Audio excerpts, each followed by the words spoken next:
Hello, welcome back. Is everything in the right place? Yeah, almost. Let me move you a little bit, sorry. Okay, there we go. So this is layer number 3. First layer was Prismacolor colored pencil. Layer number 2 was translucent acrylic. Layer number 3 starts out really simple. Layer number 3 starts out as watercolor glaze, or watercolor wash, more technically correct, over the entire painting. Now, technically, or I think actually more typically over the entire face, but because the background of this painting is going to be a warm tone, I'm going to do watercolor over the whole thing. So what's underneath this, of course, is acrylic. So theoretically, if all goes well, the acrylic should be inert, right? It should be staying put. Do I need to do any more? I really don't. Okay, I was going to do some more, but I don't need to. Let's see if I can keep you around and not pause this. I'm going to use a hair dryer. Sorry for the bad noise. Hair dryer to dry this really quickly.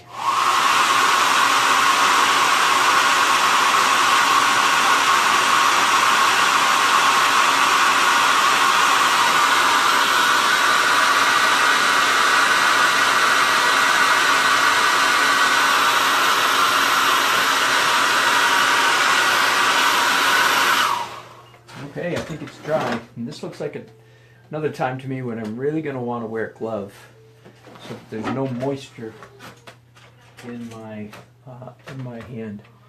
Oh, I left this brush sitting in water. That is not a good. By the way, you never leave brushes sitting in water, especially if they have a wooden handle, which nearly all of them do. Okay, now what I'm going to do now is begin lifting out areas that need to be light, and I'm going to use a brush to do that, but based on my previous experience, I'm also going to use a Q-tip. Now let me zoom in a little bit here. Maybe you can see what I'm doing a little bit better. Again, if you haven't joined me before, let me say that all of this is a grand experiment. I'm trying to learn how to do faces, portraits, or in this case a caricature, in the style of the very famous illustrator C.F. Payne. And sorry, you'll hear me call him Chris often because that's how I knew him 30 years ago in Dallas. I don't know if his friends call him C.F. or if they call him Chris. I have no idea. But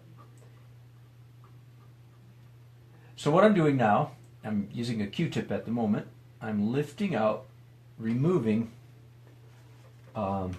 watercolor, the pale watercolor wash that I just put over this whole drawing, painting, whatever it is.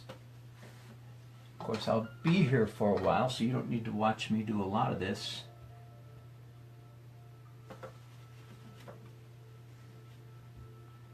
I will say again, though, part of the genius of the C.F. Payne technique is precisely this lifting out, lifting off technique.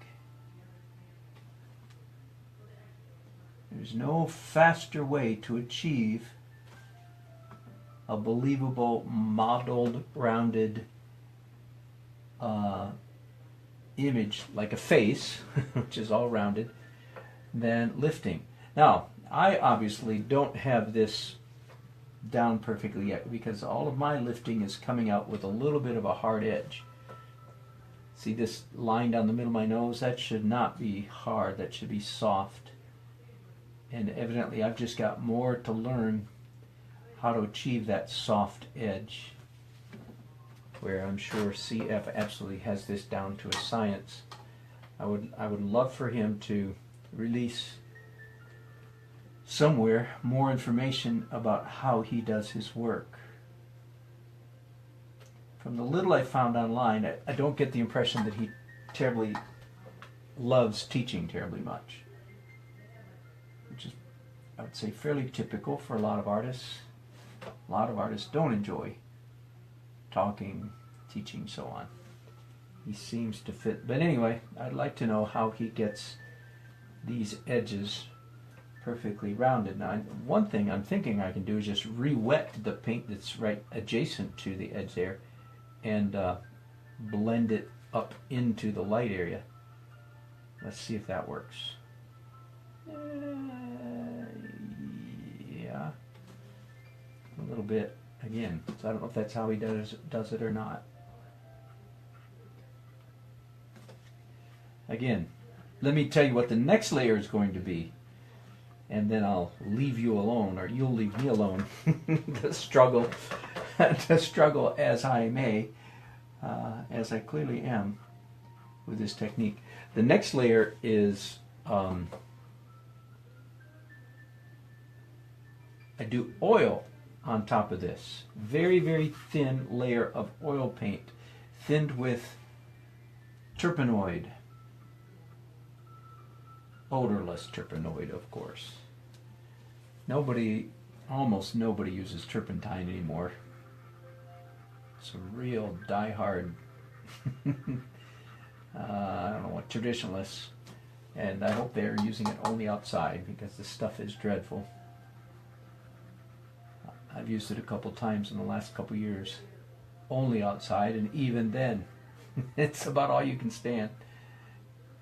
So, use it in a stiff breeze. Anyway, the next layer we're going to do is gray oil paint, very, very, very, very thin glaze of gray oil. And if you miss it, I'll tell you now, it's a combination of these two colors, permanent green light and dioxazine purple, mixed together to achieve a neutral gray. And then we're going to do the same thing that I'm doing right now. We're going to do the same thing again after it dries for an hour or so, perhaps overnight. We're going to lift out for the second time. So again, that's part of what the genius of Chris's technique is, that it involves two stages, not just one, but two layers, two levels of lifting out. And that is the secret, in my opinion. That is the great secret to how he achieves these almost hyper-realistic, rounded surfaces in very quick, not much time. Chris says in a couple of his videos that he very often, he'll, I think, finish an entire illustration in one day. Not surprising. And not that unusual in the world of freelance illustration. I too have done, bank portrait, the bank president, portrait of the bank president, so to speak, quote unquote, in a day, because that's the nature of being an illustrator. In fact, somebody sent me an article not too long ago about. In fact, it was in response to my CF Payne video last week. Somebody sent me an article about many Norman Rockwell pieces that were done so quickly and on such poor materials that a mere 50, 60 years after they were done, they're fighting to save the things from utter decay.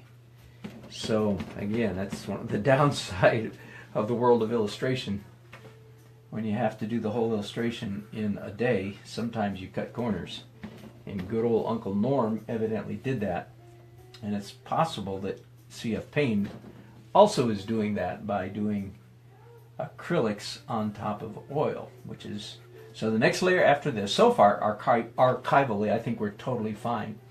There's no problem with what he's doing so far.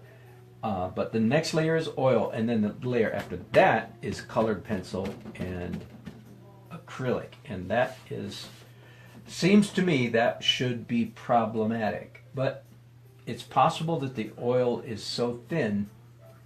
That's my guess. My guess is that the oil is so thin, and it's not just acrylic on top of it, but acrylic and colored pencil. Colored pencil on top of the oil shouldn't be any problem at all. But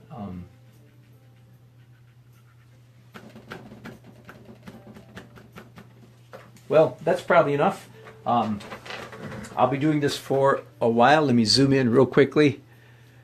Hello, Chrissy and Raven and Mary Margaret. Good to see you guys. Thanks for watching. So that's the end of part 4. Next episode will be back over on YouTube. Thanks for chasing me all over the internet to watch these. Appreciate it very much.